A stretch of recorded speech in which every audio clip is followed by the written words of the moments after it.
सबसे पहले तो मैं ये कहूंगा कि बड़ी सिविल नाफरमानी की बातें की गई और आज से नहीं की जा रही, बड़े अरसे से की जा रही हैं। बहुत कुछ कहा जा रहा है। आपको पता होगा कि IMF के सामने मुजाहरे किए गए, वर्ल्ड बैंक के सामने मुजाहरे किए गए, खतूत लिखे गए और ये कहा गया कि पाकिस्तान को जो है वो आप जो पैकेज है वो ना दिया जाए, उसकी इमदाद ना की जाए, उसको रेस्क्यू ना किया जाए। और ये मैंने वाहिद मुल्क देखा है जिसके बसने वाले, रहने वाले बैरूने मुल्क जाकर अपने ही मुल्क के खिलाफ साजिश कर रहे हो। शायद दुनिया में कोई और मुल्क मैंने नहीं देखा। लेकिन इन तमाम तर रेशा दवानियों के बावजूद, खतूत लिखने के बावजूद, लॉबी जो फर्म थी उनको हायर करके कांग्रेसमैन के जरिए पाकिस्तान की इकॉनमी के ऊपर हमलावर होने के बावजूद आप रिजल्ट देखें इस पिछले 10 महीनों का, 8 महीनों का, वो मैं आपके सामने रखना चाहता हूं। अगर किसी जगह मैं एग्जैजरेट कर दूं तो अपने सवालात में मुझे वो तस्सीह भी कर दीजिएगा ताकि मेरी भी तस्सीह हो जाए और आवाम को भी हम कोई ऐसा झूठा बयानिया जो है उसको बनाने की हम कोशिश ना करें। सबसे पहली बात कि पाकिस्तान की 76 साल तारीख में जो तरसीलात ज़र है, यानी बाहर से भेजने वाला जो सरमाया है पाकिस्तानियों का, वो पिछले जनवरी से नवंबर तक 21 अरब 70 करोड़ डॉलर है। 21 अरब 70 करोड़ डॉलर, जिसके अंदर 7 से 8 अरब डॉलर जो है वो सऊदी अरब से है। 21 अरब 70 करोड़ डॉलर, और जिसमें से 7.5 अरब डॉलर जो है वो सऊदी अरब से है, 6 अरब डॉलर UAE से है, 4 अरब डॉलर जो है वो UK से है, 3 अरब डॉलर जो है वो पूरे यूरोपियन कंट्रीज से है, फिर इसी तरह मिडल ईस्ट की बाकी कंट्रियों से। ये सारा मिला के 21 अरब 70 करोड़ डॉलर बनता है। ये मोटी मोटी बातें, क्योंकि मैं कोई यहाँ पे बैठ के FBR की नुमाइंदे की हैसियत से तो बात नहीं कर, एक पाकिस्तानी और एक पार्लियामेंटेरियन की हैसियत से आपके सामने चीज़ें रखूँगा। ये तो हो गया पाकिस्तान की 76 साल तारीख में सबसे ज़्यादा तरसीलात ज़र यानी बाहर से भेज। दूसरा, आप करंट अकाउंट खसारा देखें कि आप देखें कि 950 अरब जो है पहली दफ़ा सरप्लस हुआ है, पहली दफ़ा सरप्लस हुआ है पाकिस्तान। ये जो पिछले तकरीबन 10 साल के अंदर जो सूरत हाल पैदा की गई थी, 10 साल नहीं मैं कहूँगा बल्कि 6 साल के अंदर, जो 4 साल PTI के ख़ास तौर पे गुजरे हैं, उस दौरान जो तजारती खसारा उसको हमने सरप्लस कर दिया।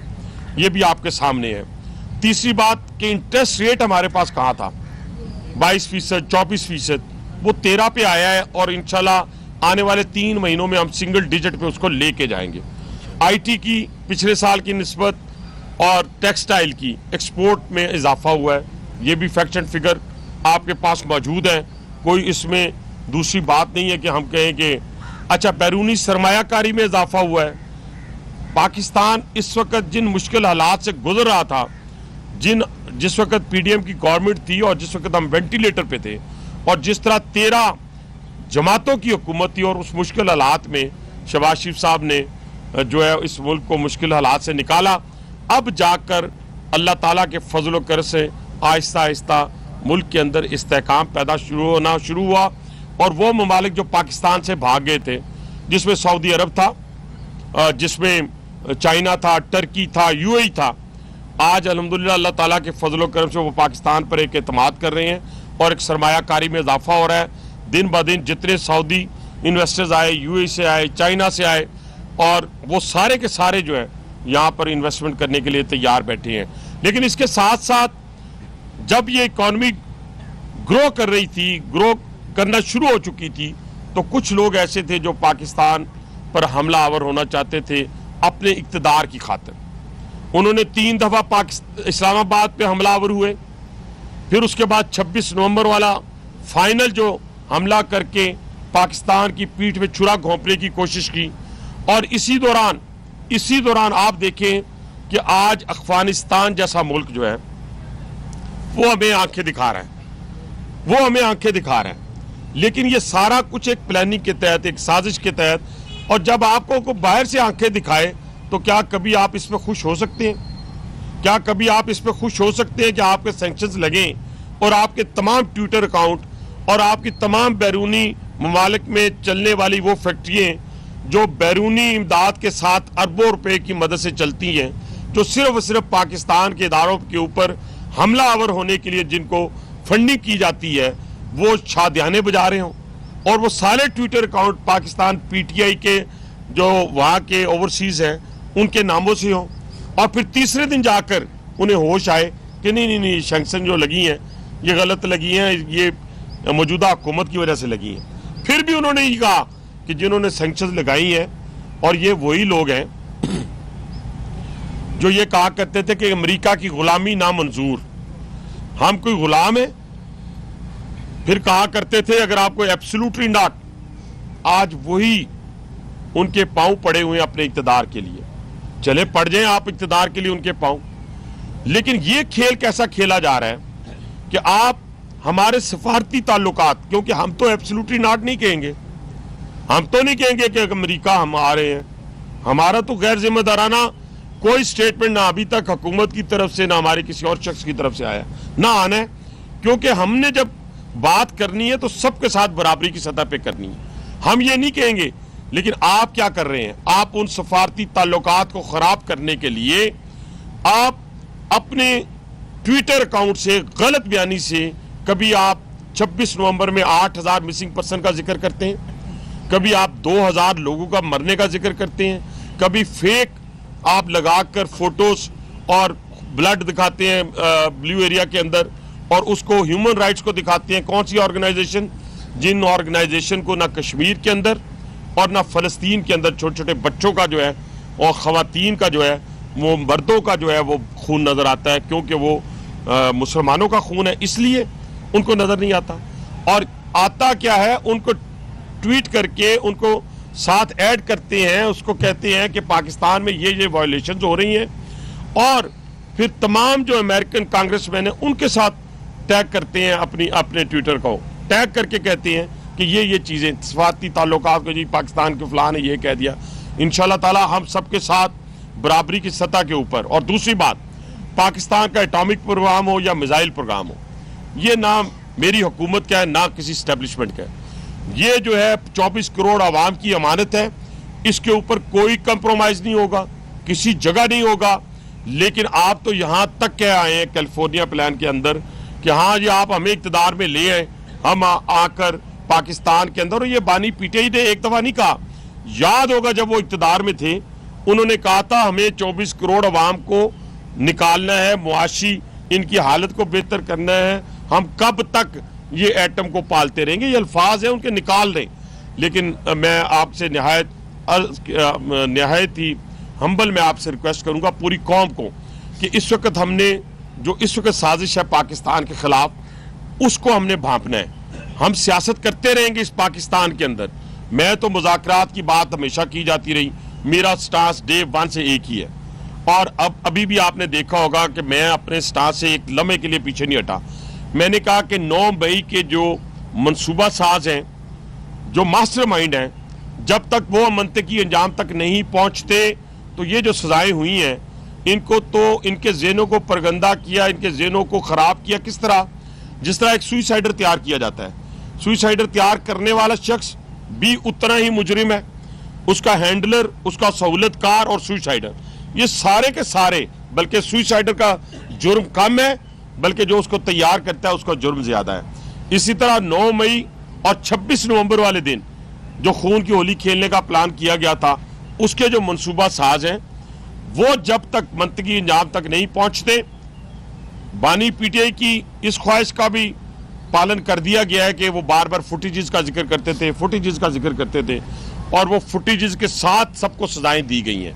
लेकिन ये सजाएं उस वक्त अपनी असल हैसियत पाएंगी या जस्टिफाई करेंगी जब इनके मनसूबा साथ, जिसमें बानी पीटीआई शामिल है, मैं तो कहता हूं जिससे प्रेस कॉन्फ्रेंसेस करवाई गई और उनको छोड़ा गया, वो भी उन मनसूबा साजों में शामिल थे, और उनको भी वही करार वाक़या सजा देनी चाहिए। और तीसरी बात जो मैं बात बड़ी इंपॉर्टेंट करने जा रहा हूं कि एक तरफ आपको ये सैंक्शंस की बात की जा रही है, दूसरी तरफ आपको शाम मॉडल के ऊपर परखा जा रहा है, आपको इराक मॉडल के ऊपर परखा जा रहा है। आपको याद होगा, पूरी कौम को याद होना चाहिए, ये जो नौजवान नस्ल है शायद उसको तो पता भी नहीं कि पाकिस्तान के एटमी प्रोग्राम की आबियारी किस किस ने कब की। इसकी बुनियाद जुल्फ़िकार अली भुट्टो ने रखी मियां मोहम्मद नवाज शरीफ साहब ने धमाके किए और इसके दरमियान जितने लोग हुक्मरान आए, ख्वाह वो डिक्टेटर थे, ख्वाह वो कोई भी थे, सिविल हुकूमतें थी, सब ने इसकी हिफाजत की। और उस वक्त 79 के अंदर इजरायली जो वजीर आजम था उसने कहा कि पाकिस्तान इस्लामिक बॉम्ब बनाने जा रहा है, और 79 के अंदर इराक का रिएक्टर, एटमी रिएक्टर प्लांट जो था उसको तबाह किया गया था 79 के अंदर। उस वक्त तो कई बच्चे अभी पैदा भी नहीं हुए होंगे। लेकिन आज उसी शाम मॉडल के ऊपर जत्थों की हुकूमत कायम करने की कोशिश की जा रही है, वो BLA की सूरत में हो, वो ख्वारिज की सूरत में हो, वो बानी PTI की साजिशों की सूरत में हो, लेकिन और या फिर जुबान की बुनियाद के ऊपर। आप देखें जिस तरह पख्तून कार्ड खेलने की कोशिश की गई, जिसको मैंने नेशनल असेंबली के अंदर भी किल किया, मीडिया के अंदर भी किल किया, और आज आपके और आप सब माशाल्लाह जहांदीदा, मेरा यहाँ जर्नलिस्ट बैठा हुआ है, बहुत पुराने जिनसे ताल्लुक है, वो भी हैं, यंगस्टर भी हैं। मैं आपको गारंटी करता हूँ, और मैंने डे 1 से गारंटी की कि एक पख्तूनों को पिंडी और इस्लामाबाद के अंदर हमने अपने सीनों से लगा के रखा हुआ है, लेकिन किसी गैर मुल्की को हम सीनों से नहीं लगाएंगे, हम अपने पख्तूनों को सीने से लगा के रखा हुआ है। और दूसरी बात, कोई एक शख्स बेगुनाह किसी रावलपिंडी के थाने में मौजूद हो तो मैं उसका जवाब दे, हनीफ अब्बासी जवाब दे। एक अवामी नुमाइंदा होने की, MNA होने की, अवामी नुमाइंदा जो हमने हमेशा पिछले 35 साल से इस रावलपिंडी में रह, तो हमने इस साजिश को समझना है, जो साजिश पाकिस्तान के खिलाफ खेल खेला जा रहा है, और उसका आलाकार हमारे अपने लोग हैं। बाहर की क्या बात करनी, बाहर वालों से हमने क्या गिला करना। बाहर वाले का तो काम है कि हम पे हमलावर हो। पहले वो फिरका वारियत की बुनियाद पे हमलावर हुआ, जुबान की बुनियाद पे हमलावर हुआ, सुबाइयत की बुनियाद पे हमलावर हुआ, उन सब में उसे नाकामी हुई। आज उसने ये खेल खेला है, और उस खेल खेलने के नतीजे में आज देखें कितनी फेक वीडियो चलाई जाती है और किस तरह शोहदा का मजाक उड़ाया जाता है। आप हमारे 16 लोगों को शहीद कर दें तो आप कहें कि आपने कहीं चीचों की मलियों पे हमला किया, आपने पाकिस्तान की एटॉमिक पावर पे हमला किया, और फिर उसका जवाब आपको लेना पड़ेगा। जो भी पाकिस्तान में आएगा, पाकिस्तान उसका उसके घर तक पीछा करेगा। और ये इंशाल्लाह ताला ना शाम है, ना इराक है, ना लीबिया है, ये पाकिस्तान है, ये पाकिस्तानी फौज है, ये वो इस वक्त फौज है जिसने अल्लाह ताला के फजलो करम से बड़े बैरूनी और अंदरूनी खतरात का मुकाबला किया है। और हुक्मरान जो है, जिसमें मियां मोहम्मद शहबाज शरीफ साहब, उन्होंने कैबिनेट के अंदर इतने वाज़े अल्फाज में और इतनी दलेरी और बहादुरी के साथ जिस तरह पाकिस्तानी कौम की तर्जमानी की है, मैं उनको सलूट पेश करता हूं कि जहां उन्होंने कहा कि ये जो प्रोग्राम है ये मेरा नहीं है, ये किसी फौज का नहीं है। हाँ, फौज के हाथों में, महफूज हाथों में ज़रूर है, इसको एक्नॉलेज करना चाहिए। तो इसी तरीके से उन्होंने कहा कि 24 करोड़ आवाम का है, वो खुद इसकी हिफाजत करेगी और इंशाल्लाह हम उसकी हिफाजत करेंगे। लेकिन ये जो सुसाइड बम्बर का मैंने आपको बताया था, तो और उसको मैंने बयानी PTI के साथ जोड़ा था, इसकी एक मिसाल आपको मैं देना चाहता हूँ। ये जो 4 रेंजर्स के शहीद हुए हैं 26 नवंबर को, 3 पहले शहीद हुए, एक जख्मी भी चल बसा, वो भी शहीद हो गए, एक कांस्टेबल। लेकिन मैं चारों का जिक्र करूँगा कि जिसने उनको कुचला है, उसकी जो थाने के अंदर स्टेटमेंट है, जो उसने इकबाल जुर्म किया है, उसने कहा है कि जी मैंने बानी PTI की स्पीचेस से मुतासर होकर, उनके बयानात से मुतासर होकर मैंने हमला किया है, यानी फौज के ऊपर हमला किया है। अब ये पूरे का पूरा टारगेट जो है, खुल के पूरी कौम को साथ खड़ा होना पड़ेगा। ये कोई पॉलिटिशियन है ना, शर्मा के कह रहा होता है, ओ भाई आप शर्माते रहे, अगले पहले आ गए थे यहाँ पे मार्गला की पहाड़ियों पे स्वात ऑपरेशन जब हुआ था, अब आप भी शर्माते रहे, सारे शर्माते रहे। अगर आप खुलकर अपने इदारे के साथ, अपने शोहदा के साथ, उनकी फैमिलीज के साथ खड़े नहीं होंगे, अपने फ्रंट लाइन के साथ खड़े नहीं होंगे, तो मुझे बताएं कि आप इस सेटल डाउन के घरों में और इस इस्लामाबाद के रेस्टोरेंट्स में कैसे अपनी ज़िंदगी बसर कर सकेंगे, कैसे अपने आप को जाके अपने बच्चों का जो हसीन ख्वाब देखे हैं मुस्तकबिल का। तो इसलिए इस वक्त हमें अपने अंदरूनी इख्तलाफात को पसे पुष्ट फेंक कर हम पूरी कौम को, मैं कहता हूँ, मैं उसको पाकिस्तानी नहीं मानता जो पहले कश्मीरी है, मैं उसको पाकिस्तानी नहीं मानता जो पहले पंजाबी है, मैं उसको पाकिस्तानी नहीं मानता जो पहले पख्तून है, मैं उसको पाकिस्तानी नहीं मानता जो पहले बलोच है, जो पहले सिंधी है। सबसे पहले आप पाकिस्तान की बात करेंगे तो मेरे और आपके बच्चों का मुस्तकबिल महफूज होगा। ये जो चर्ब ज़ुबानी की बुनियाद पर, झूठ की बुनियाद पर ये जो खेल लोग खेल रहे हैं, इनको पैसे मिलते हैं, पैसे। आप कहाँ सोए हुए हैं? इनको पैसे मिलते हैं, पैसों की बुनियाद के ऊपर वो पाकिस्तान की सालमियत पे हमलावर है। लेकिन इंशाल्लाह ताला इस पाकिस्तान की हिफाजत करने के लिए हम सब इकट्ठे हैं, लेकिन थोड़ी सी कमी ये है, हम सब में कमी है कि हमें इस वक्त जत्थों की हुकूमत से दूर रहना है। अगर खुदा न खास्ता पाकिस्तान में जत्थों की हुकूमत आ गई तो फिर ना पाकिस्तान का कोई घर महफूज रहेगा, ना कोई कारखाना महफूज रहेगा, ना कोई ऐवान महफूज रहेगा, ना कोई अदारा महफूज रहेगा। उसका मुकाबला करने के लिए पूरी कौम को इकट्ठे होना है। हाँ, अगर कोई ये कहे कि सारी की कीमत हमें ये दे दें कि हमें माफ़ कर दिया जाए, यानी हमने जो 250 हमले किए थे 9 मई को या 26 नवंबर को जो खून की होली खेली थी हमने, या खेलने की कोशिश की थी या कब्जे की कोशिश की थी, तो अगर ये माफ़ियाँ इस तरह मिलना शुरू हो गई तो फिर BLA वाले भी उनको भी माफ़ करें, ख्वारिज को भी माफ़ करें, फिर पाकिस्तान हवाले कर दें, किसी को बलूचिस्तान दे दें, किसी को KPK दे दें, किसी को सराइकी सूबा दे दें, किसी को कश्मीर दे दें, किसी को पंजाब दे दें, जो आपका दिल चाहता है वो करते रहें।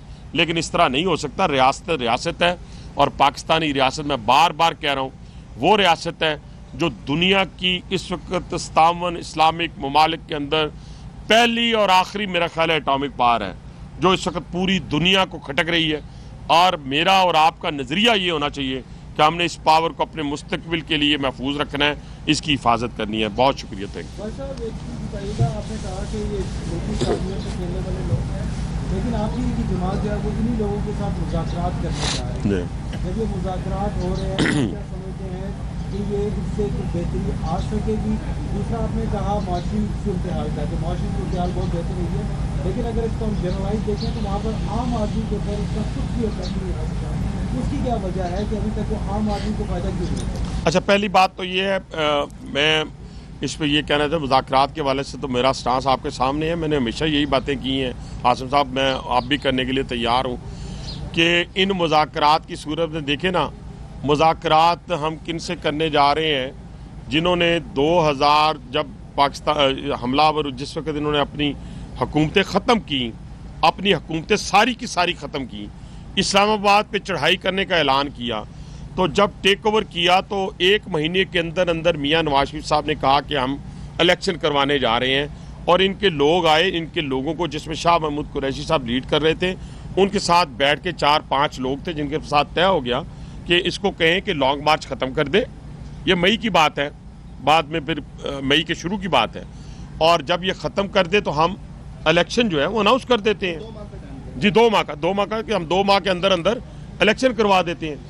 सारी की सारा डेलीगेशन मान गया कि बिल्कुल जी आपकी बात ठीक है। लेकिन जब इसके पास गए, बानी PTI के पास, उसने कहा नहीं मैं तो जाऊंगा और धरने की सूरत में जो जाके है मैं इनसे हुकूमत छीनूंगा। उस पर मियां नवाज शरीफ साहब ने फैसला किया नहीं, इस तरह नहीं, ब्लैकमेलिंग की सूरत में नहीं। तो इसलिए जो आप मुज़ाकरात, फिर दूसरा वाक़या है 2022 का, उसमें भी 7 लोग आए, बहुत सारी चीज़ें तय हो गई। जितनी चीज़ें तय हुई, जब बानी PTI के पास गए तो फिर उसने कहा मैं ना मानूं। अब जो मुज़ाकराती टीम है, पहली बात तो ये है कि मैं ये कहता हूं कि अगर आपने इनसे मुज़ाकरात करनी है तो फिर BLA से भी कर लें, फिर आप ख्वारिज से भी कर लें। लेकिन अगर आपने कहा कि क्यों किए हैं, तो अगर BLA और ख्वारिज और हिंदुस्तान भी मिनतरले पे आ जाए, आपके पाँव पड़ जाए कि सर साड़ी गल सुन लो, तो फिर तो हमें सुननी पड़ेगी ना, फिर तो नहीं मुमकिन है। तो इन मिनतरलों के बाद अगर हमने कस्टोडियन ऑफ हाउस जो है स्पीकर जो है हमारा, अगर उसने प्राइम मिनिस्टर को जो है रिकमेंड कर दिया, प्राइम मिनिस्टर ने कमेटी बना दी, हमने मान ली, लेकिन इन 7 बंदों की कहे हुए को किस तरीके से आप कहेंगे कि पत्थर पे लकीर है? तो इसलिए ये जो ढिंढोरा पीटा जा रहा है, मैं कहता हूँ उस वक्त पीटे जब आप मास्टरमाइंड और मनसूबा साजों को मंतकी अंजाम तक पहुँचाएं।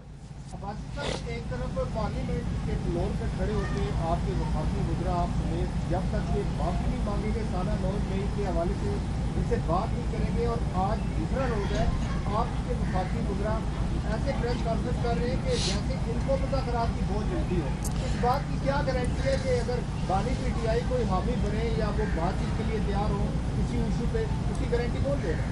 पहली बात तो ये कोई गारंटी नहीं है। मैंने किसी पार्लियामेंट के फ्लोर पे ये नहीं कहा कि ये हमसे माफ़ी मांगे तो मैं इनके साथ मुज़ाकरात के लिए तैयार हूँ। मैं अपनी बात कर रहा हूँ, बाकी जिन्होंने कहा है वो जवाबदेह हैं। माफ़ी मैंने पहले आपको कहा कि अगर माफ़ी आपने देनी है तो ये तो बड़ा आसान हो जाएगा भाईजान, ये तो हम कॉलेज स्कूल में भी किया करते थे। तो इस तरह माफ़ियाँ नहीं मिलती, ये माफ़ी उस वक्त मिलेगी। अब माफ़ी अगर देनी है तो फिर ये जो बच्चों को 10-10 साल 6-6 साल सज़ा हुई है, तो सबसे पहले इनको माफ़ करें अगर बाकियों को माफ़ करना है तो। ये आप ज़हन में रख लें। अगर आपने उनको मंतकी अंजाम तक नहीं पहुंचाना, उनको सजाएं नहीं देनी, इन बच्चों को आप कल छोड़ दें, मुझे कोई इतराज़ नहीं होगा। बाकी साहब, अगर पानी पीटीआई को मुज़ाकरात के नतीजे में इन केस को छोड़ दिया जाता है तो फिर वो आम लोग जिनके बच्चे जो है वो कैद है, पिंडी के भी आपके हल्के के लोग भी कैद हैं, तो उन बच्चों के हवाले से क्या होगा? पहली बात तो ये है जी, कोई बेगुनाह जो भी हो, मैं इससे मशरूत ही नहीं करता। वो कतन उसको सज़ा नहीं होनी चाहिए, उसको कैद नहीं होनी चाहिए, उसको जेल नहीं होनी चाहिए। लेकिन आपने देखा होगा जितनों को सज़ा हुई, साथ साथ उस वीडियो फुटेज को साथ रखा गया, और ये वही तरीक़ाकार था। गो के 1.5 साल लगाया गया, जिस पे मुझे एतराज़ है। 1.5 साल का अरसा नहीं लगना चाहिए था, लेकिन ये तरीक़ाकार वही है जो आप कहते थे। लंदन के हंगामों के अंदर रातों रात अदालतें लगी थी, यहाँ अदालतों ने काम नहीं किया, अगलों ने काम कर दिया, और किया फिर भी कॉन्स्टिट्यूशनली उसकी परमिशन के बाद आइन के तहत किया। इसी तरह कैपिटल हिल 2021 में जब सज़ाएँ फुटेजेस की बुनियाद पर दी गई, तो जो तो फुटेजेस की बुनियाद पर सज़ाएँ दी गई हैं वो तो ठीक है, लेकिन मैंने पहले आपके सवाल का जवाब दे दिया है कि ये फुटेजेस होने के बावजूद ये छोटे मुजरिम हैं, ये बड़े बड़े जो मुजरमान हैं जिन्होंने इनके ज़हन को परगंदा किया नौजवानों के, उनको जब तक सज़ा नहीं होती तो फिर इनको छोड़ दिया जाए। मिर्ज़ा साहब, एक इशू ये है कि आर्मी एक्ट के तहत सजाओं में बहुत ज़्यादा शोर शराबा है जी। अगर रेलवे स्टेशन पे जुर्म हो तो रेलवे पुलिस एक्शन लेती है, FIA की जुरिस्डिक्शन में हो तो वो देती है, ASF की जुरिस्डिक्शन में हो तो वो देती है। अगर फौज की जुरिस्डिक्शन में अगर होता है तो रिक्शा लिया जाता है, इसमें तो आपकी गवर्नमेंट बिल्कुल ढेर हुई है। हाँ, सही है, सही है। नहीं ले रहे कि क्या मसला? अच्छा सर, पहली बात यह है कि मेरे से ज़्यादा आइन को, कानून को आप सब लोग समझते हैं। आर्मी एक्ट के अंदर लिखा हुआ है, सिविलियन का ट्रायल लिखा हुआ है, और उसके अंदर पाकिस्तान की 76 साल तारीख में सैकड़ों नहीं तो 80-90 के करीब लोग ऐसे हैं जो इस ट्रायल से गुजरे हैं, फौजी ट्रायल से गुजरे हैं। अब आप कहेंगे कि जी कल ये सर्कल घूमेगा, बारी आपकी भी आएगी। ठीक है जी, ये क्वेश्चन है ना, आपने करना है, मैंने उसका जवाब दे देता हूँ। मैं कहता हूँ जी, मेरा बेटा, मेरा भाई, मेरा रिश्तेदार, मेरा पॉलिटिकल वर्कर कल हमजा कैंप के ऊपर हमलावर होता है, GHQ पे हमलावर होता है, रावलपिंडी कोर कमांडर हाउस पे हमलावर होता है, तो मेरी तरफ से वो, मैं रिकॉर्ड पे कहता हूँ, वो जाए फौजी अदालत में, वो जाए फौजी अदालत के अंदर, वहीं पे फैसला होगा। यहाँ तो जुडिशियल कॉम्प्लेक्स के बाहर 350 गाड़ियाँ, मोटरसाइकिलें जल जाती हैं, 50 बड़ी गाड़ियाँ जल जाती हैं, तो उनको सुप्रीम कोर्ट में गुड टू सी यू कहा जाता है। तो फिर आप अंदाज़ा लगाएं ना, ये तो फिर फौज है ना। फौज की तनसीबात पे जब आप हमलावर होंगे और फिर वो आपको बैठ के मीठे का जूस या अनार का जूस पिलाएंगे, तो फिर वो जो बाहर बैठा हुआ दुश्मन है, मुझे ये बताएं वो फिर आपके पास क्या लेने आएगा? डार साहब, आम परसेप्शन पब्लिक में या सोशल मीडिया पे जो कि PTI का ही बनाया हुआ है, बावजूद इसके कि उन्होंने कहा एब्सोल्युटली नॉट, बावजूद इसके कि उन्होंने वहाँ पे मुजाहरे करवाए, बावजूद इसके कि उन्होंने कहा कि अमेरिका ने साजिश की है। इस वक्त जो हुकूमत और इस्टेब्लिशमेंट के साथ जो इस वक्त सबसे बड़ा जो मसला दरपेश है वो है डोनाल्ड ट्रंप की जो सरदारी है। उनके जो नामजद वज़ीर हैं वो भी बयान देते रहे हैं कि अगर डोनाल्ड ट्रंप ने बयान दिया कि इमरान खान को रिलीज़ करें तो हुकूमत क्या करेगी। ये जो मसला इस वक्त डिस्कस हो रहा है ख़ास तौर पर सोशल मीडिया पे, तो इस पर हुकूमत की क्या पॉलिसी? अगर इस तरह का बयान आता है तो हुकूमत क्या करेगी? पहली बात तो यह, डॉक्टर साहब ने बड़ा अच्छा सवाल किया है। ये तो पूरी कौम के सामने रखे ना कि क्या हमने अपने मुल्क की जो सालमियत है उसको दाव पे लगाना है, और क्या पाकिस्तान ने जब एटॉमिक की बुनियाद रखी इस मुल्क के अंदर, तो क्या क्या पाकिस्तान के ऊपर जब से हमने एटॉमिक की बुनियाद रखी 160 से ज़्यादा सैंक्शंस लगी हैं, 160 से ज़्यादा सैंक्शंस लगी हैं। जब मियां नवाज शरीफ साहब ने इंडिया के 5 धमाकों के मुकाबले में 6 धमाके किए, $5 अरब की हमें ऑफर आई, ठुकरा दी गई, तो पाकिस्तान के ऊपर सैंक्शंस लग गए। पाकिस्तानी कौम ने पत्थर बांधा अपने पेट के ऊपर और उसकी हिफाजत की। पहली बात तो यह है कि इसमें तो कोई दो राय नहीं है, लेकिन हम कबल इस वक्त ही एक चीज़ को अज्यूम कर लें, यानी उनका ख्याल है कि डोनाल्ड ट्रंप साहब आएंगे पाकिस्तान पर हमलावर हो जाएंगे, तो ऐसी बातें नहीं होती, ना किसी मुल्क के अंदर होती हैं, ना किसी हमसाया ममालिक के अंदर होती हैं। तमाम तर ताकत रखने के बावजूद भी लोगों को पता कि पाकिस्तान क्या ताकत रखता है। तो ये अज्यूम करके हम किसी को ना कहेंगे एब्सोल्युटली नॉट, ना हम कहेंगे हम आपके गुलाम नहीं हैं, ना हम कहेंगे अमेरिका हमारे हैं। हमारी ऐसी कोई सोच, ऐसी कोई गुफ्तगू नहीं है। और जब कोई हमसे बात करेगा, जब कोई हमारे अंदरूनी मामलात में मुदाखलत करेगा, फिर हम उसमें उसको बताएंगे कि नहीं हमारा आइन ये कहता है, हमारा कानून ये कहता है, हमने ये काम भी आइन के तहत किया, ये कानून के तहत किया। आप फेक अगर जो न्यूज़ हैं इनकी बुनियाद के ऊपर अगर आप पाकिस्तान पे किसी को भी मैं कहता हूँ अगर कोई आना चाहता है, बात करना चाहता है, तो हम उस पर बात नहीं करना चाहते। हम हकायक पे हम अपनी बात करेंगे और हम अपने आप को डिफेंड करेंगे।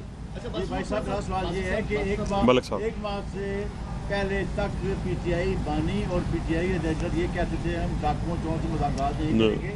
अब एक माह तकरीबन होने वाला है, ये सब मुज़ाकरात का बुखार चढ़ गया इनको, क्या वजह है इसकी, क्यों मुज़ाकरात? सर जी, वो मेरा ख्याल है अपने मंतकी अंजाम को अपनी आंखों के सामने देख रहे हैं और वो मंतकी अंजाम यही है कि वो खुरा जो है वो बानी पीटीआई की तरफ जा रहे हैं। जो अब्बू पकड़े हुए हैं वो भी, उनके भी बयानात, फिर जो इस वक्त एविडेंस है 9 मई के मनसूबा साजों का और बड़े बड़े जो उसके पीछे करता धरता थे, वो सारे एविडेंस इकट्ठे हो चुके हैं। ये हो नहीं सकता ना कि आप कल्प्रिट्स जो हैं, जो मेन कल्प्रिट्स हैं, उनको छोड़ के आप हैंडलर और सिर्फ सहूलतकार तक रहें, ये मुमकिन नहीं है, ये कभी मुमकिन। आखिरी सवाल जी, बात सुन।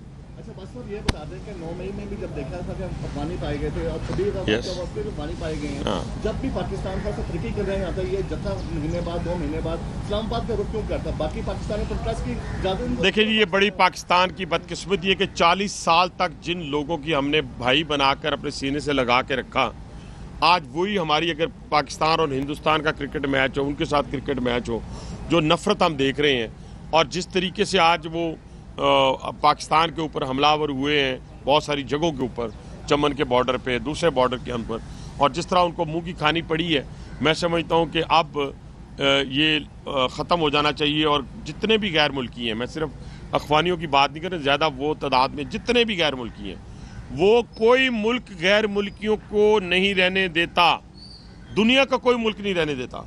वो इस पाकिस्तान से जाने चाहिए ताकि पाकिस्तान जो है खुशहाली की तरफ गामजन हो सके। बहुत शुक्रिया जी, मेहरबानी।